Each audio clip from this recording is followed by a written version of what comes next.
Hey there, it's Daylin with Redeeming Day. Gonna finish the story of Joseph. On the last video, I left him in prison, and I didn't talk about him getting out of prison. He was waiting. He was waiting for a lot of things, just like we all are, right? Joseph went from the pit to the palace, is what I have heard many sermons about. And I think one of the things that I wanted to just talk about really quick was how are we waiting? How are we waiting when we're going from circumstances that are really hard to the promises of God being fulfilled in our life? I know a lot of people have said two things. They've said one of them is that they really appreciate how short these videos are, so I guess that's a good thing. Secondly, some people can think, well, Daylin, you have a lot of time to just sit around and make videos. You have a lot of time to pray, and you have a lot of time to abide. Well, I didn't used to have that. And when I started doing it is when things were really hard, when I was in a pit. Like Joseph was in a pit, right? His brothers threw him in that pit. Well, I was going through a lot of hard things when I first started to learn how much I needed the Lord, how much I needed to learn to abide and sit with Him, and how I learned how to pray, how I learned all of the things that happened from that dream video that I talked about a week ago.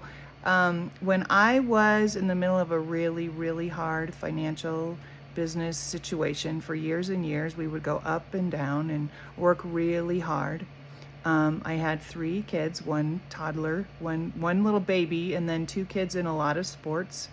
I was running a business. My mom had leukemia, and I was taking care of her. So it's not like I had a lot of free time on my hands when I started doing this. So maybe that can encourage somebody that you just start. You just start wherever you are. When Joseph got thrown in that pit, and then the things that started to happen, remember he was sold to the Midianites, and then he ended up being in Potiphar's house, and he ended up being overseer over a lot of people, a lot of responsibilities. Well, Joseph didn't have any videos. Joseph didn't have any how-to guides on how to run a huge household or run, all of the things that he was taking care of. That phrase that I was talking about, and God was with Joseph. Well, God is with every one of us. And if we listen, God will give us instructions. Joseph knew how to do those things because he had the favor of God on his life. So I just kind of wanted to finish that up. I really think how we wait, how we go through things, how we go through hard lifetimes, everything comes and goes in seasons, right? I've really found that. Sometimes I'm reading a lot of books. Sometimes I can't even have a minute to pick up a book. Sometimes you're running from one thing to the next thing, and there's just seems to be no time at all to stop. But even in the Word, it says, and Jesus went away to pray, to be with the Father. Everybody was on Jesus' time, right? Everybody wanted him. Everybody wanted his touch. Everybody wanted his conversation. Everybody wanted to know what he had to say. But Jesus had to stop. He had to stop, and he had to get away to be with the Father.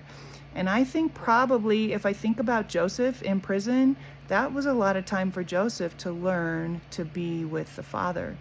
And any of us can decide or not, right? It says in Deuteronomy, it says, choose, you choose. Choose blessing or choose cursing. Choose life or choose death. I think we have to choose to be with him. We have to choose whether we get so caught up in being so busy or being in whatever pit we're in that we don't look forward and look toward the promises of God. I want to do that. I am doing it now, even though hard things have happened. So I just thought I better wrap that up, because after Joseph was betrayed, after Joseph was thrown in the pit, after Joseph had all of these hard things happen to him, what happened? God had favor on his life. Joseph ended up being in charge of a whole country. Joseph was in charge of everything. Joseph had a palace, had a family, had children, had things better than he could ever imagine. But during all of that waiting time, God was with Joseph, and Joseph was with God. So take whatever you want to take from that. I know when I was going through a hard time, I just had to start. I just had to start listening to good teaching. I just had to start getting into the Word. So there you go. That's another key. Might be helpful for somebody who's in a hard situation. I hope it is. God bless you. We'll talk soon. Have a great day. Bye-bye.